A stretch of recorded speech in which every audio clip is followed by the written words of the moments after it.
Health news and views کی head lines ملاحظہ فرمائیں۔ پاکستان میں بچوں کے دماغی و اعصابی امراض کے علاج معالجے کے لیے صرف 30 ماہرین ہیں، ڈاکٹر محمد واسع کا انکشاف۔ محکمہ صحت سندھ کے ماتحت سندھ نرسز ایگزامینیشن بورڈ کی سابقہ خلاف قانون director controller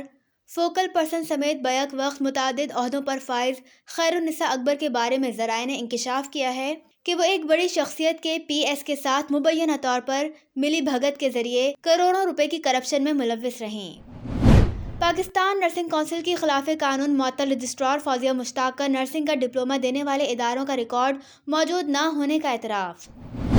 Sindh high court NICVD کے انتظامی سربراہ کی تقرری کی تفصیلی رپورٹ 24 فروری کو طلب کر لی۔ خصوصی رپورٹ میں NICVD اور سندھ ایگزامینیشن بورڈ کی تفصیل ملاحظہ فرمائیں۔ اب آپ آج کی ہیلتھ نیوز اینڈ ویوز کی تفصیلات ملاحظہ فرمائیں۔ فاؤنڈیشن کے صدر ڈاکٹر محمد واسع، سیکریٹری پروفیسر عبدالمالک، بچوں کے معروف ادیب پروفیسر سلیم مغل نے خطاب کرتے ہوئے بتایا کہ ایک اندازے کے مطابق ملک میں مرگی کے 20 لاکھ مریض ہیں۔ تقریب میں 50 مختلف اسکولوں کے بچوں، والدین اور اساتذہ نے شرکت کی۔ اب آپ سندھ ایگزامینیشن بورڈ اور NICVD کی خصوصی رپورٹ ملاحظہ کریں۔ باخبر ذرائع کے مطابق NICVD کے 20 ارب روپے کے مبینہ گھپلے میں ملوث ڈاکٹر ندیم قمر نے حکومت سندھ سے مزید 1 ارب 80 کروڑ روپے طلب کیے ہیں، جبکہ سلیکشن بورڈ کی جانب سے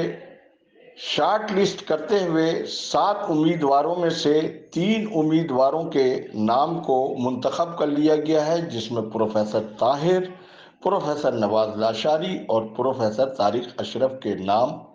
بھجوائے گئے ہیں، بلکہ میری معلومات کے مطابق ان ناموں کی سمری بھی منظوری کے لیے تیار ہو چکی ہے، لیکن جیالے سیکریٹری صحت سید ذوالفقار علی شاہ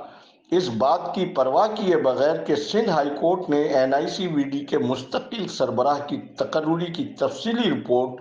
24 فروری کی سماعت میں طلب کی ہوئی ہے، سیکریٹری صحت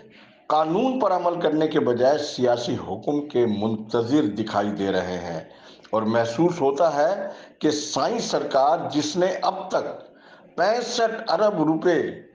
ڈاکٹر ندیم قمر کو کرپشن کے لیے دے چکی ہے، وہ 1 ارب 80 کروڑ روپے کرپشن کا ڈاکٹر ندیم قمر کو مزید موقع دینا چاہتی ہے۔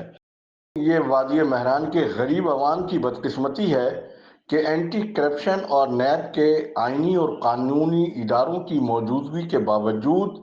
سندھ ایگزامینیشن بورڈ میں سابقہ خلاف قانون ڈائریکٹر کنٹرولر سمیت سپریم کورٹ کے حکم کے برعکس محکمہ صحت کی بدعنوان مافیا نے بورڈ کے خود مختار ادارے کے فنڈز نہ صرف خیر النساء اکبر کو لوٹنے کی کھلی چھٹی دے رکھی تھی، بلکہ یہ وہ واحد تعلیمی بورڈ ہے جہاں کئی سال تک سینکڑوں امیدواروں کو پہلے مرحلے میں فیل اور دوسرے مرحلے میں پاس کرنے کے کھلواڑ کے ذریعے نہ صرف غریب نرسوں سے بطور رشوت کروڑوں لاکھوں روپے وصول کیے گئے، بلکہ نجی نرسنگ اسکولوں پر بھی معمولی سی باتوں پر لاکھوں روپے کے جرمانے کے نام پر جو لوٹ مار کی گئی ہے، اس کی ایک الگ تفصیلی داستان ہے، جس میں حیدرآباد کے ایک نجی نرسنگ اسکول کا پارٹنر اپنی جان سے بھی جا چکا۔ خیر النساء اکبر نے JPMC کی 16 گریڈ کی ملازمت کے دوران بغیر JPMC سے NOC لیے سندھ کے جعلی ڈومیسائل اور جعلی اسناد کے ذریعے سندھ گورنمنٹ کالج جام شوروں میں نرسنگ کلینکل انسٹرکٹر کی حیثیت سے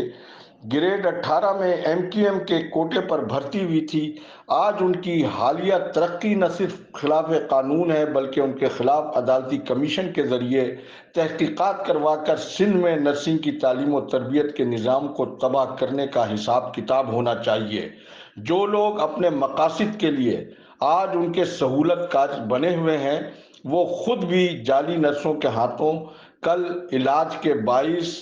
کسی بھی اسپتال میں اپنی قیمتی جان گنوا سکتے ہیں، اس بات کو وہ اچھی طرح پیش نظر رکھیں۔